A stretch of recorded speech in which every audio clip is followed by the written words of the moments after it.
ব্রিজটাতে আমি এখন পার হব, কত কষ্ট করে পার হব দেখবেন সবাই।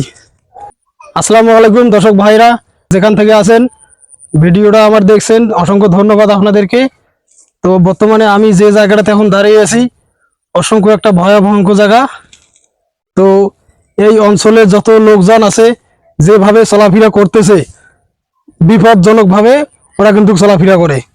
এখানে একটা সুন্দর মতো যে লোকজন পার হবে, ভালোভাবে একটা ব্রিজের কোনো নাই একটা ব্যবস্থা করা, ঠিক আছে। আর কোনো লোক যদি এই যে বাঁশের একটা ইয়ে দিছে, এই দেখেন এই যে বাঁশের একটা ইয়ে দিছে, এ কোনো কোনো কোনো গ্যারান্টি নেই। এইটা দিয়ে সব সময় এই অঞ্চলের লোক চলাফেরা করে। এই অঞ্চলের কোনো নেতা নেত্রী আমার মনে হয় না যে এখন পর্যন্ত আছে।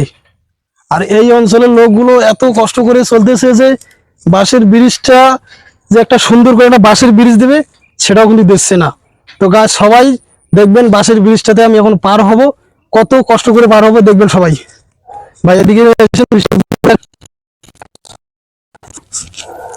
দেখেন দেখেন ভাইরা, এইভাবেই কষ্ট করে কি জীবন চলা যাবে? দেখেন যদি কিন্তু ভালো করে দেখেন ভাই, একটু ভালো করে দেখান তো ব্রিজটা ভাই। এই যে এভাবে যে চলাফেরা করে, এই যে এই পাশের লোকজন কিভাবে চলে দেখেন ভাই, কত কষ্ট করে আসা লাগে। এই যে আমার কিন্তু ভয় লাগতেছে, কিভাবে যে চলাফেরা করতেছে সেটা আল্লাহ পাকেই জানে। ভাই ভাই একটু দেখান ব্রিজটা ভালো করে দেখান।